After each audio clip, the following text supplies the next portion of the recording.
ব্যভিচার ও প্রতারণার চেয়েও বড় পাপ এই সংসারে আছে, যার শাস্তি আরো কঠোর ও ভয়ানক।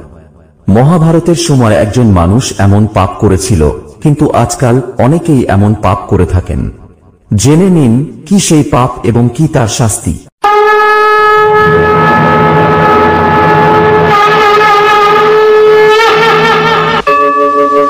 ধর্মগ্রন্থ ও পুরাণে বলা আছে যে পৃথিবীতে বসবাসকালীন মানুষ যা কিছু ভালো বা খারাপ কাজ করে সেই সব কাজের হিসাব মৃত্যুর পরে দেওয়া হয় এবং সেই অনুযায়ী মানুষ শাস্তি ও পুনর্জন্ম লাভ করে। সাধারণত ভগবানের দৃষ্টিতে ভালো যে কাজগুলি আপনি করেন তাকে পুণ্য এবং খারাপ কাজগুলিকে পাপ বলে। পুরাণে অনেক ভালো মন্দ কাজের কথা বলা হয়েছে।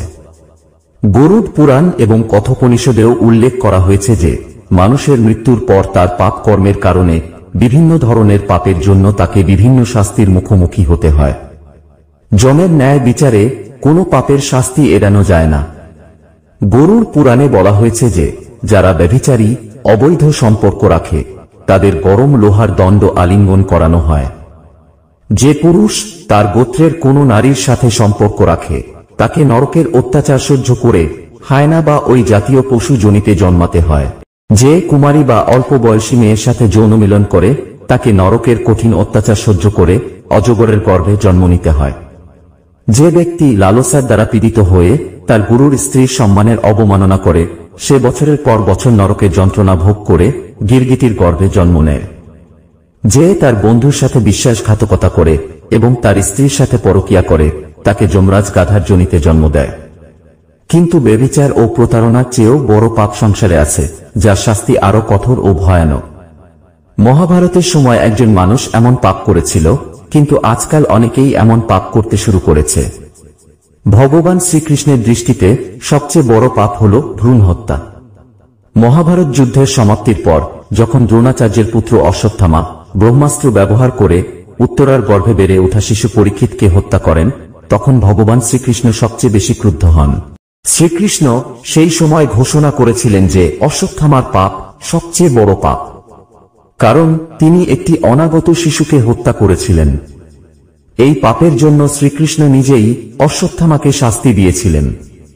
শ্রীকৃষ্ণ অশ্বত্থামার মাথা থেকে চিন্তামণি রত্ন ছিনিয়ে নিয়ে তাকে অভিশাপ দিয়েছিলেন যে তুমি জন্ম দেখেছ কিন্তু মৃত্যু দেখতে পাবে না, অর্থাৎ যতদিন ব্রহ্মাণ্ড থাকবে ততদিন তুমি পৃথিবীতে বেঁচে থাকবে এবং কষ্ট পাবে। যে ব্যক্তি ভ্রূণ হত্যা করে তার জন্য সবচেয়ে কঠিন শাস্তির বিধান রয়েছে এবং এমন ব্যক্তিকে বহু যুগ ধরে এই শাস্তি ভোগ করতে হয়। পুণ্য ও পাপ কি? এই প্রশ্ন প্রায়ই মনের মধ্যে বারবার ঘুরে ফিরে আসে। পণ্ডিতরা বিশ্বাস করেন যে এর কোনো সুনির্দিষ্ট এবং সর্বজন স্বীকৃত সংজ্ঞা নেই। মানুষ বিশ্বাস করে যে পরিস্থিতি ও কর্মের উদ্দেশ্য পাপ এবং পুণ্য নির্ধারণ করে। সূর্য যেমন মহাশূন্যের বুক চিরে আলোর প্রকাশ ঘটায়, তেমনি পুণ্যের মহিমায় দীক্ষিত হতে হলে প্রতি মুহূর্তে পাপের শিখায় বলতে হয়। শুধুমাত্র ধর্মকে প্রতিষ্ঠার জন্য স্বয়ং ভগবান রক্তাক্ষয়ী কুরুক্ষেত্রের যুদ্ধে ব্রতী হতে অর্জুনকে পরামর্শ দেন। সমাজে বসবাস করে আমরা সংসার চালাতে অনেক রকম ভাবে চেষ্টা করি, কিন্তু তা করতে গিয়ে কত পাপ আর কত পুণ্য হচ্ছে তার হিসাব রাখি না। আমাদের একমাত্র লক্ষ্য অর্থ উপার্জন করা। মিথ্যা ও পাপের মাধ্যমে অর্থ উপার্জন করলে তা পাপ রূপে আমাদের কাছে জমা হয়। মনে রাখতে হবে, পাপের মাধ্যমে অর্জিত অর্থ ব্যয় হয়, কিন্তু পাপ ব্যয় হয় না। একই জিনিস পুণ্যের ক্ষেত্রেও প্রযোজ্য। শাস্ত্রে বলা আছে শুধু জীবেরাই ভুল করে। এমন কে আছে যে এর থেকে রক্ষা পেয়েছে? এর থেকে যে বিচ্ছিন্ন সে মানুষ নয়, দেবতা। কিন্তু যে পাপ করেও অনুতপ্ত হয় না সে অসুর। মানুষ যতক্ষণ অজ্ঞান থাকে ততক্ষণ তার অন্তরে পাপ, লালসা, অসত্য ইত্যাদি বিদ্যমান থাকে। তাই মৌলিক জ্ঞান অর্জন আবশ্যক। এর অনুপস্থিতিতে পাপী বাসনা মুছে যায় না। জ্ঞান অর্জনের মাধ্যমে সকল ভেদাভেদ দূর হয় এবং ব্যক্তি জনকল্যাণমূলক কাজে নিয়োজিত হয়। এক সুশৃঙ্খল জীবনের দ্বারা তপস্যা, ব্রহ্মচর্য, ইন্দ্রিয় সংযম, স্থিরচিত্ত, দান, সত্য ও বিবেকের পবিত্রতা ইত্যাদির মাধ্যমে তিনি অতীতের পাপ থেকে মুক্ত হন। তবে এর জন্য তাকে ভগবানের প্রতি আন্তরিক বিশ্বাস রাখতে হবে। পুণ্য অর্জনের পরবর্তী ধাপ হল অভ্যন্তরীণ শত্রুদের পরাজিত করার জন্য জ্ঞান লাভ করা।